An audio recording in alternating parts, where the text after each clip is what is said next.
Magandang araw mga bata! Para sa ating unang araw, pag-unawa at pagsusuri ng tekstong impormatibo. Tingnan ang susunod na larawan. Basahin ang pangungusap sa ibaba.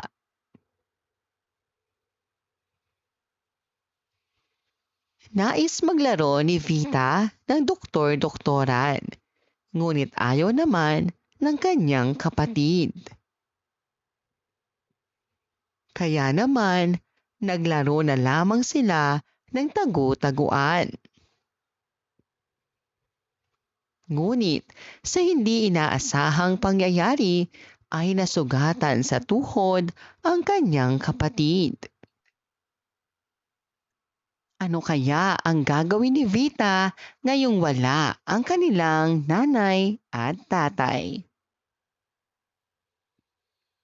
Basahin natin. Ang munting doktor. Si Vita ay naatasang magbantay ng kanyang nakababatang kapatid habang wala ang kanyang mga magulang.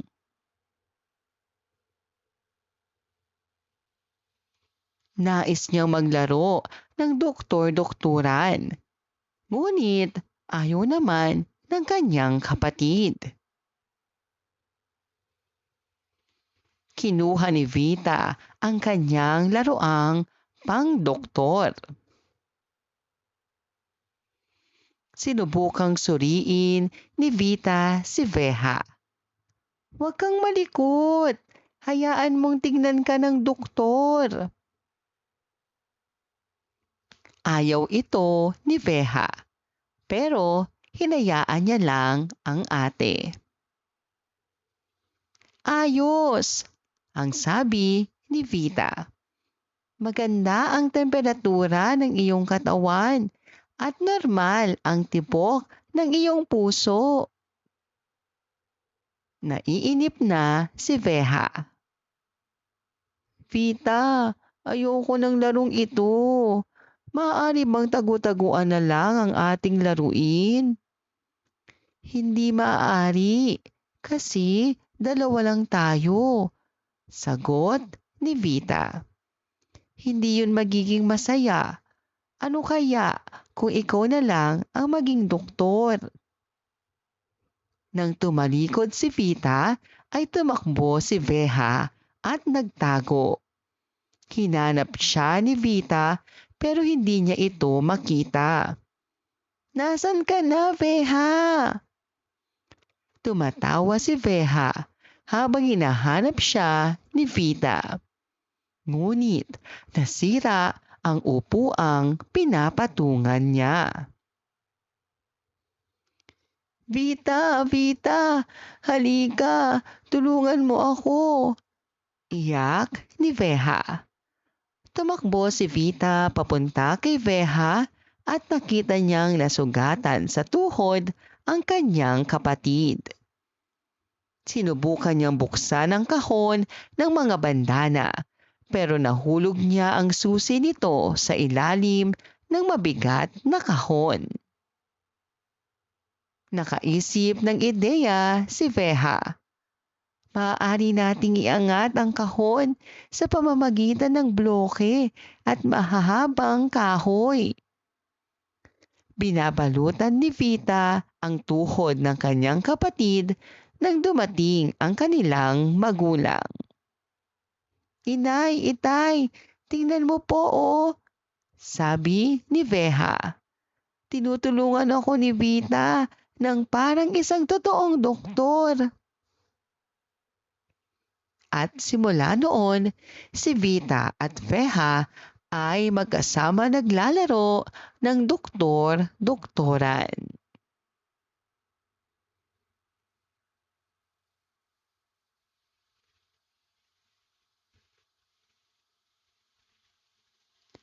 Ano ang nakaatas na gawain ni Vita mula sa kanyang mga magulang? Ano ang nais na laruin ni Vita? Bakit ayaw ni Veha ang larong doktor-doktoran?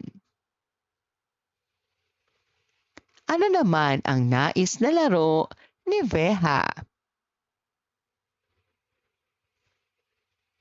Ano ang nangyari kay Veha sa kanyang pagtungtong sa upuan? Paano tinulungan ni Vita na gamutin ang kanyang sugat sa tuhod? Basahin natin. Ngunit, kinuha, huwag, temperatura, taguan, laruin, tumalikod, subalit, mula, patungan, upang, tumawa, tulungan, sugat, tuhod. Gawin natin. Piliin ang masayang mukha kung ang pahayag ay mula sa kwento at malungkot naman kung hindi. Si Vita ay naatasang magbantay ng kanyang nakababatang kapatid habang wala ang kanilang mga magulang. Nais niya maglaro ng doktor-doktoran, ngunit ayaw naman ng kanyang kapatid. Nang tumalikod si Vita, ay tumakbo si Veha at nagtago. Hinanap siya ni Vita pero hindi niya ito makita. Nahulog si Veha sa upuang pinagtutungtungan niya at siya ay nagkasugat sa tuhod. Pinagalitan ang magkapatid na Vita at Veha pagdating ng kanilang mga magulang.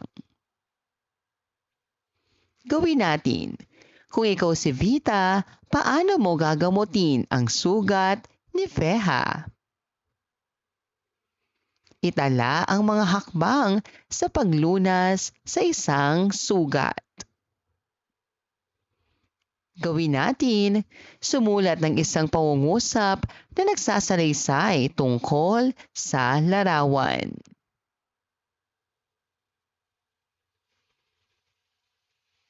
Ikalawang araw, tekstong impormatibo, hudyat ng pagkakasunod-sunod, damdamin ng tauhan. Ano ang pamagat ng binasa nating istorya kahapon? Tama ba ang ginawa ni Vita na lapatan ng pangunang lunas ang sugat ni Veha? Ano ang naging aral sa istorya? Basahin natin. Paunang lunas, first aid.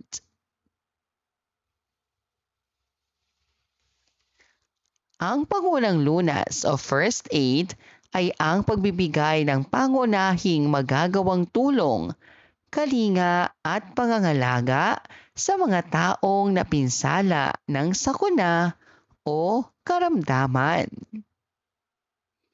Narito ang mga hakbang sa paglalapat ng first aid kung nagkasugat. Una, hugasan ng malinis na tubig ang sugat upang maalis ang anumang dumi o lupa. Pangalawa, linisin ang paligid ng balat ng sugat gamit ang bulak o malinis na tela. Susunod, balutan ang sugat ng malinis na gasa o tela. Sa huli, dalhin ang pasyente sa pinakamalapit na pagamutan. Ano ang paksa ng binasang talata? Ano ang unang hakbang na dapat gawin sa paglalapat ng first aid?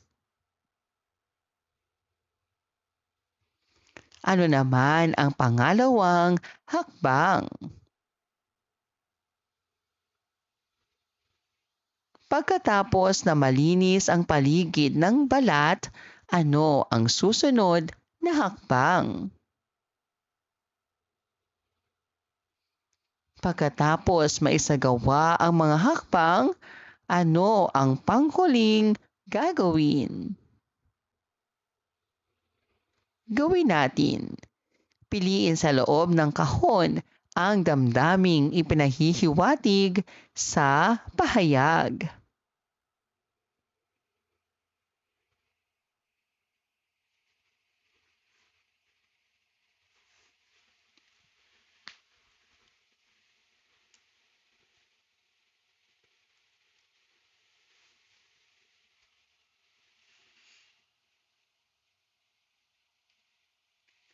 Gawin natin. Lagyan ng wastong hudyat ang patlang upang mabuo ang talata.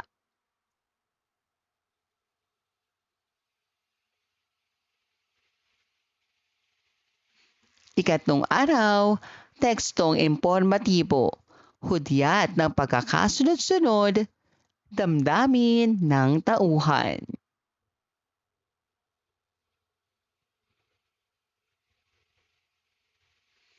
Isulat ang tamang pagkakasunod-sunod ng hakbang bago pumasok sa paaralan. Lagyan ng bilang 1 hanggang 6.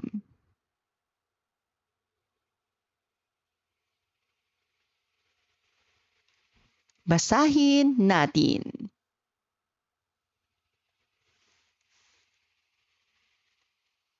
Binabalutan ni Vita ang tuhod ng kanyang kapatid nang dumating ang kanilang magulang. Ipinagmamalaki ka namin, Vita, sabi ng kanilang magulang. At simula noon, si Vita at Feha ay magkasamang naglalaro ng doktor-doktoran. Sino-sino ang mga tauhan sa talata? Bakit binalutan ni Vita ang tuhod ng kapatid? Bakit ipinagmamalaki si Vita ng kanyang mga magulang? Basahin natin. Buo, balutan, tuhod, dumating, magulang, susunod, tulungan, magkasundo. Gawin natin. Isulat ang tamang pagkakasunod-sunod ng hakbang. Lagyan ng bilang 1 hanggang 4. Hakbang sa pagtimpla ng gatas. Hakbang sa paghuhugas ng kamay. Gawin natin. Lagyan ng wastong hakbang ang ipinapakita sa larawan.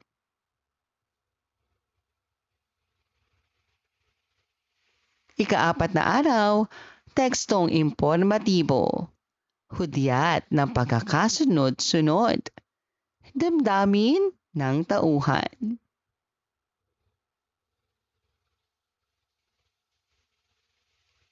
Suriin ang larawan. Buuin ang word puzzle upang ilarawan ang bawat isa. Ito ay masakit. Ito ay malungkot. Ito ay masaya. Ito ay mabilis. Basahin natin. Tumakbo si Veha at nagtago. Tumatawa si Veha habang hinahanap siya ni Vita. Nasira ang upuang pinapatungan niya at siya ay nahulog. Tumakbo si Vita papunta kay Veha at nakita niyang nasugatan sa tuhod ang kanyang kapatid. Sinubukan niyang buksan ang kahon ng mga bandana pero nahulog niya ang susi nito sa ilalim ng mabigat na kahon. Nakaisip ng ideya si Veha. Maaari nating iangat ang kahon sa pamamagitan ng bloke at mahabang kahoy. Ano ang damdamin ni Vita sa unang bahagi? Ano ang naging suliranin ni Vita sa talata? Paano nasolusyonan ni Vita ang kanyang problema? Gawin natin, ilagay sa loob ng kahon ang hinihinging detalye mula sa binasang talata. Gawin natin, iguhit ang iyong katangiang maipagmamalaki ng iyong magulang.